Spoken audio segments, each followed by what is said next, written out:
Hello everyone, I am Saloni and today I have brought some phrasal verbs to help you out in order to boost your vocabulary. So please stay connected until the end of video. Let's get started without going further ado.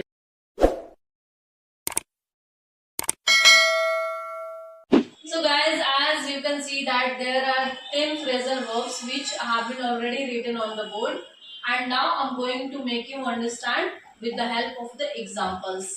First is carry out. Carry out का मतलब होता है complete करना, execute करना, perform करना. For an example, I want to carry out my task. मैं अपनी task को complete करना चाहती हूँ. Second, come across.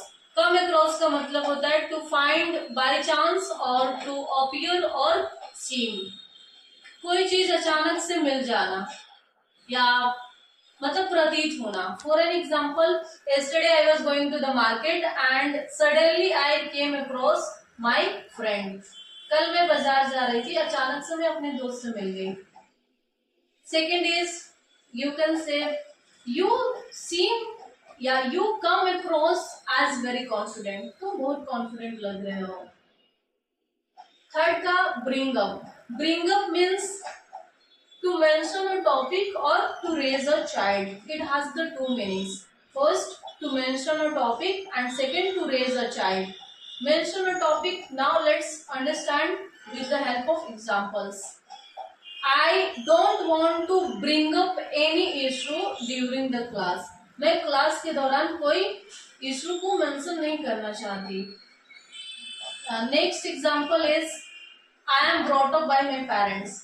मेरे मम्मी पापा मेरा पालन पोषण किए हैं.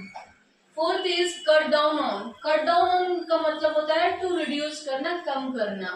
फॉर एन एग्जाम्पल, महंगाई बढ़ रही है, आजकल महंगाई बहुत बढ़ रही है, तो हमें अपने एक्सपेंसेस को कम करना चाहिए. Nowadays inflation is getting increased, so we should cut down on our expenses. We should cut down on our expenses. Fifth is figure out. Figure out means to solve or understand something. For an example, मैं इस problem को solve करना चाहती हूँ. I want to figure out this problem. या इसको ऐसे भी बोल सकते हैं, मुझे समझ में नहीं आ रहा है क्यों नहीं वर्क कर रहा है. I can't figure out why it is not working. Six means get along with. Get along with का मतलब होता है to have the friendly relationship with anyone. For an example, मैं अनजानों से friendly relationship नहीं रखना चाहती. I don't want to get along with, you can say, strangers. Seven is giving. Giving का मतलब होता है सरेंडर करना, अपने आप को किसी को सौंपना, हवाले करना. For an example, thief has given in to the police. The thief has given in police. मतलब जो चोर है अपने आप को पुलिस के हवाले कर दिया. 8 means hold on. Hold on का मतलब होता है इंतजार करना. आप थोड़े समय रुक सकते हैं, मैं आपको फिर से कॉल करती हूँ. Could you please hold on a second? I call you back. 9 का मतलब होता है go over. Means 9 go over. Go over means to review something. For an example, let's go over your homework. चलो तुम्हारे homework को review करते हैं, फिर से उसको चेक करते हैं. 10th is look into. Look into का मतलब होता है इन्वेस्टिगेट करना. सपोज दैट कोई प्रॉब्लम आ गया और उसको चेक करना कि क्या एरर है, क्या नहीं है, कैसे इसको सोल्व किया जा सकता है, तो उस टाइम ऐसे बोल सकते हैं.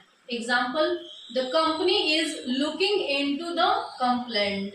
कंपनी कंप्लेंट के अगेंस्ट ही मतलब वो इन्वेस्टिगेट कर रहा है, पूछताछ कर रहा है. So as you have found this video is more lucrative, so please keep on watching and share your friends so that your friends can also boost their English and their vocabulary in order to speak fluent English. So bye bye, take care, see you soon in the next vlog.